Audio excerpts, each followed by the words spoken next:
Hello and welcome to our Ghostel playthrough video. I'm Bevan and I'll be playing the White Ghost. I'm Gino, I'll be playing as the Black Ghost. And I'm Tony, and I'm playing as the Red Ghost.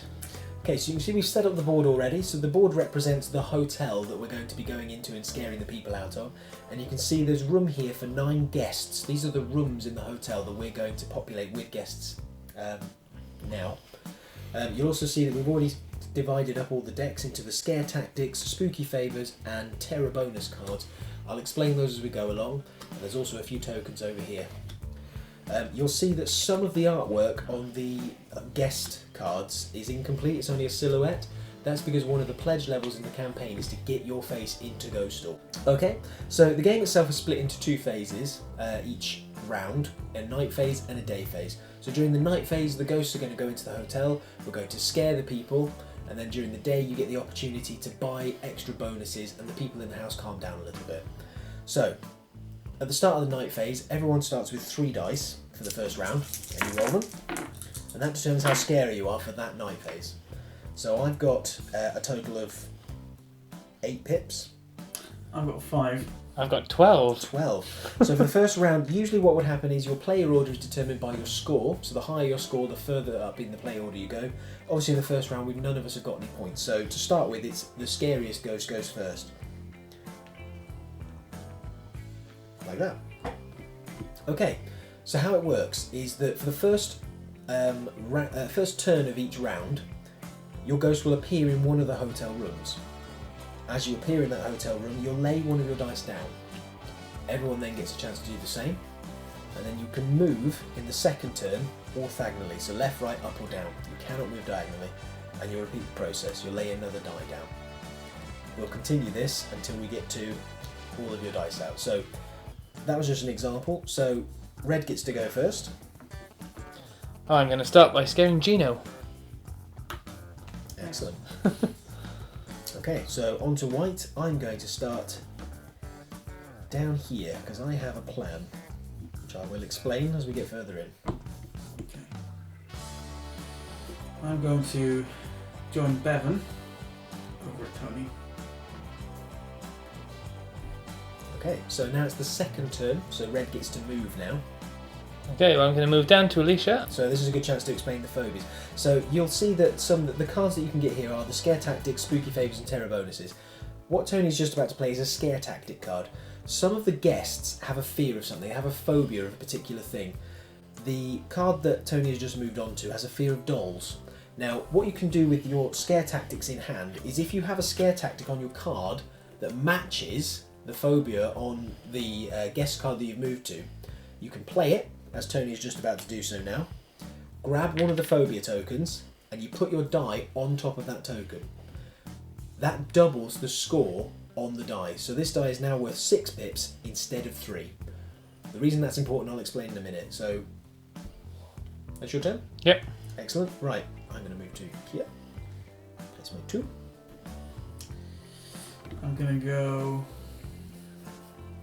this way. Ooh, and place my 2. Okay. Oh, Red, sorry. My apologies. Goes to Peter. I'm going to go up to Gina. And I'm going to go this way and drop a 1. Excellent. Okay, so we've finished laying out all our dice, so all of our ghosts leave. And now we figure out who's been scared out. So the dice represent how scary the ghosts are. So what we need to do is add all the pips and all the dice on each guest and see if it equals or beats this score in the bottom corner, which is their courage. So in this example here, we can see that White's given 3, Black's given 2, that gives a total of 5 pips, which is enough to scare Tony out. Now, White has contributed 3 pips to the scare overall, so they will take the top score. So you can see in this bottom corner, there are 3 different scores, first, second and third. White has contributed the most to the scare and takes the first score, which is worth 8 points, so he's the first to score. Black has contributed 2 pips, takes the second score and gets 4 points. Dice get returned to the players, and that card is now discarded. Normally scoring would start from up here, but this was a very good example. So we'll start from the top corner, work our way down.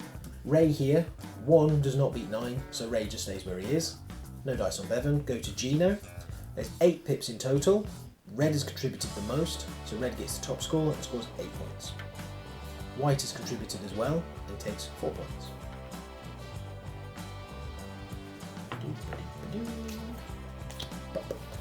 Go to Richie. No scare here. 2 does not beat 5. Over here we've got 6. Remember, the phobia doubles the totals on pips on the dice, so red has contributed 6, white has contributed 2. That's definitely more than enough to scare Alicia. Red takes the top score, which is another 8 points, going up to 16. And white takes the second score, scoring 4 points.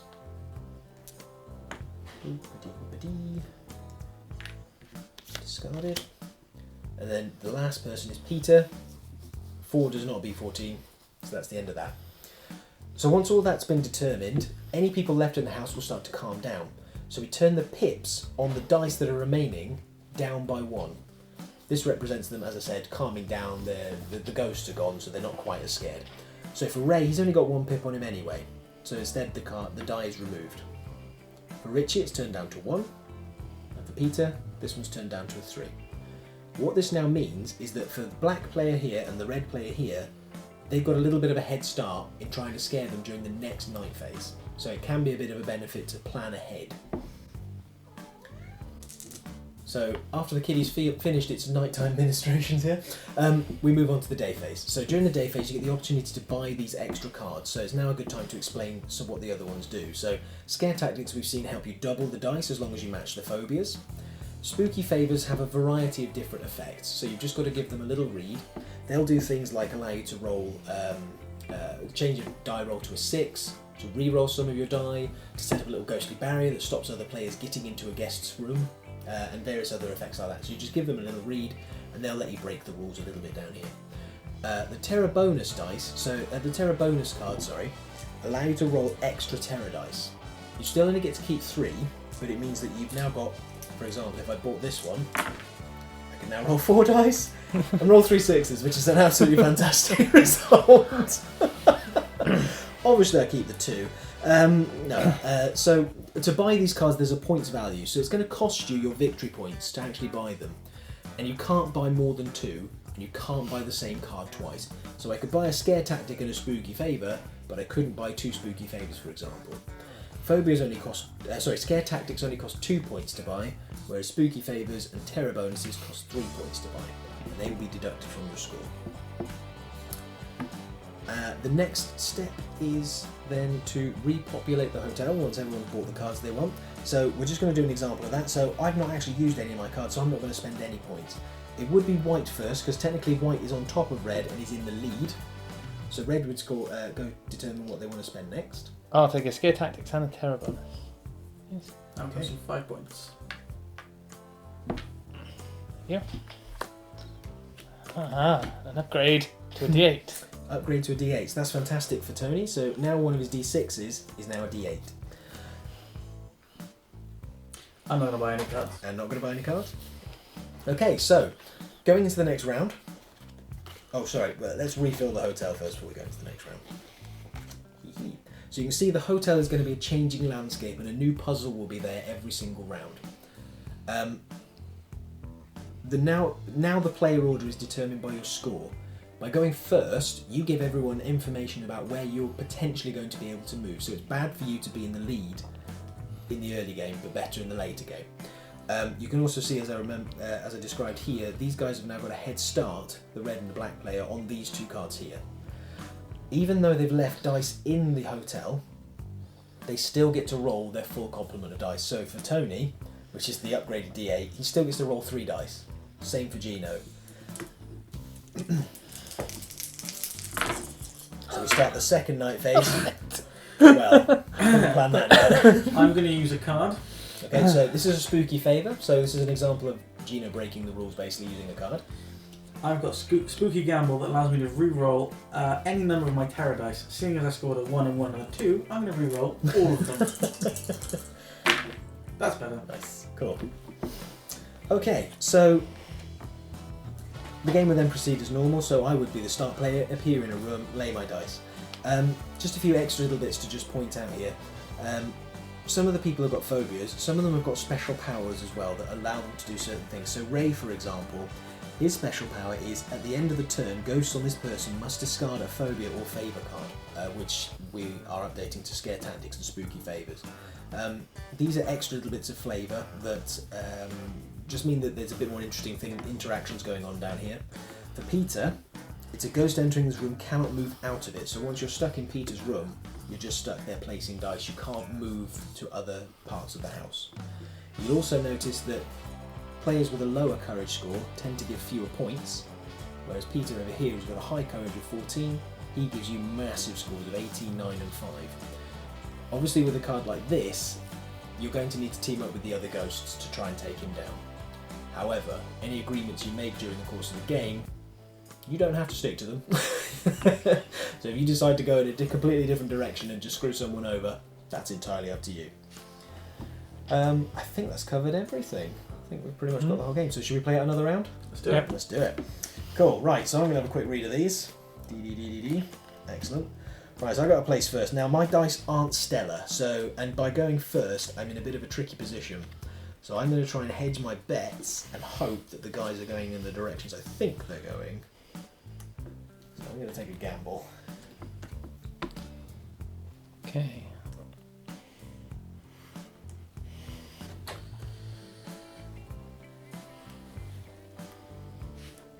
Interesting. Okay. I'm going to add to Lee.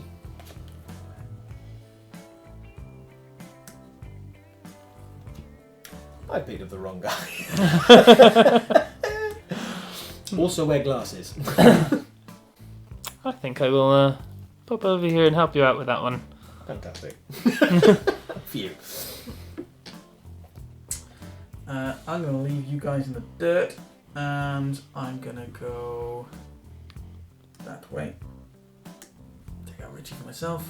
I'm going to heal the white player. I am white. This guy, I reckon. Temptation.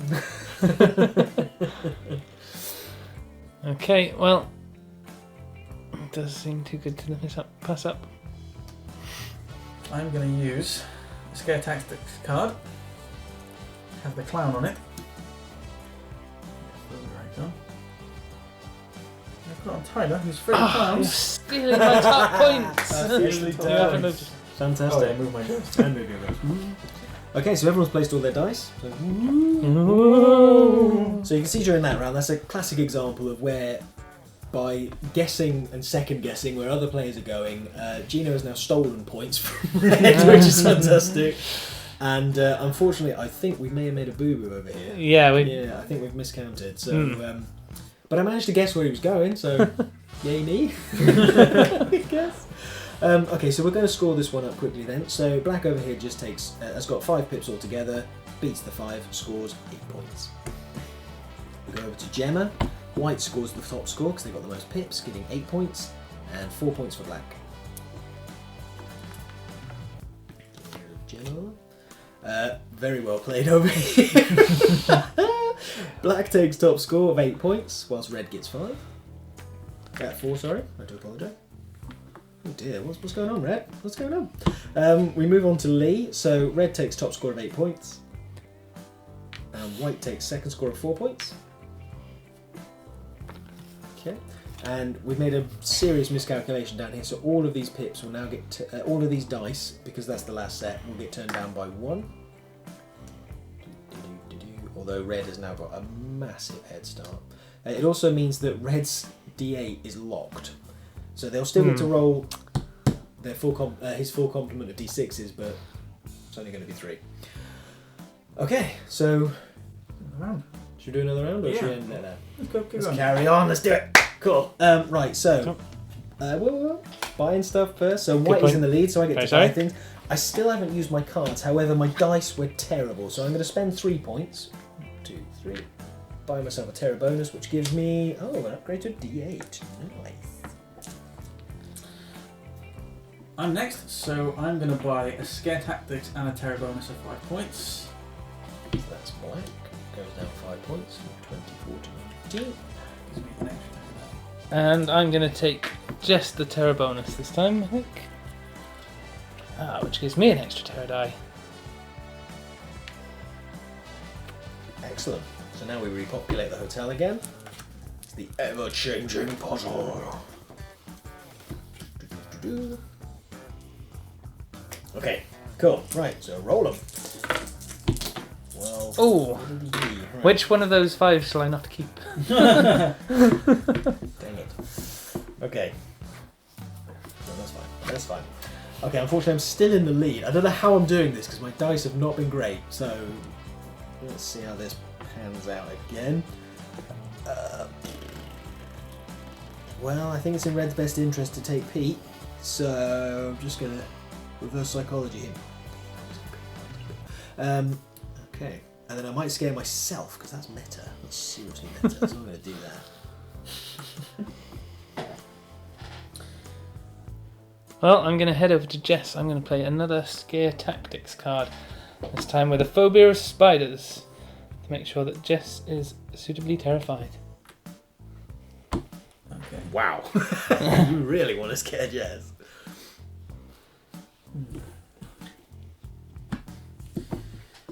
Tony, Yes. if I placed a die on Daphne Yeah. and moved up to Shaggy and Anthony, I'm going to guess you're heading for Peter, so I won't add anything to Peter if you help me out with Daphne. Yep. Does that Fair work? enough. Okay, so I'm going to go here, because you've got 2 5s. So all I need to do is put down the 4. No, I'll put the 5 down. Don't make it too easy for you. Mm-hmm. Yeah. But I won't go after Peter if you help me out with Daphne. Okay? Yeah, fair enough. Okay. Sorry, where were you going to go next? Shaggy. Or possibly Jess. Okay. See how this pans out. We can work together on that. Yeah, let's do this. Don't screw me over. Okay, so I'm coming over to Daphne. There we go. I am, however, a dirty, filthy liar. Sorry. Actually, it doesn't really affect you, because I'm not going to beat your score. I just realised you've got 9, so That's a good point. it's I'm better than I okay should be with it. worried about. Oh, man. Oh, man. I don't know why I thought you'd be worried, but I lied. Just to get you to head to Daphne. Rude. I know. Well, you know what? That actually helps me out because I don't need to scare Peter, so I can pop up this way and pop this one on I Shaggy. didn't think that through at all. He's not scared yet, but it's the way there. Give it a Okay. head start. Nice. Well, I'm going to head that way and take Anthony all by myself. Okay, so we're going to start from the top here. White takes a top score on their own, so that's 8 points. Shaggy, red takes That's good. nothing, so leave that alone. Anthony, yeah, 8 points for black. Nice box. Jess, okay, so red takes 12 points all to themselves. Whoa. Fantastic. Very nice, very nice. Okay, moving on to Daphne. So Daphne has 12 points altogether. Now you can see here that red and black have got the same amount of terror on poor old Daphne. So they would take the top score together, which is 12 points each. However, what that means is that the next score down is removed. So I still only score 3 points. 3 points for you. There we go. But I get my D8 back, which is the main thing. Cool. Awesome. And then moving on to Peter. So red has got 9 pips altogether, scoring 18. Great for mental arithmetic this game. Yes. 9 points for black. Eight. And 5 points for white. So, And I get my D8 back. as you can see, scoring has changed quite significantly. However, it's closer than you think. Okay, and then Shaggy here will now calm down, so we turn down the pips.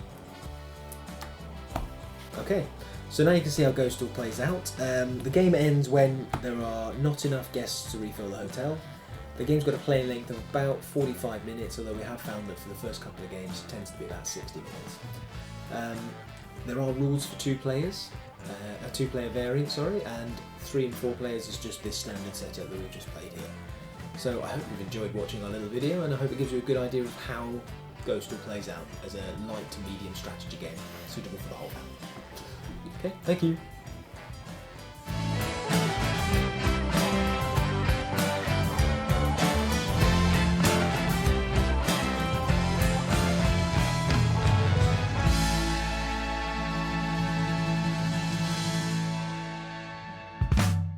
Okay. It doesn't matter if you mess up, it's a game. You heard it here first, folks. It doesn't matter if you are. It doesn't matter if we best part. Shall we start? Somebody like this spooky face. No, my knee had a funny bone.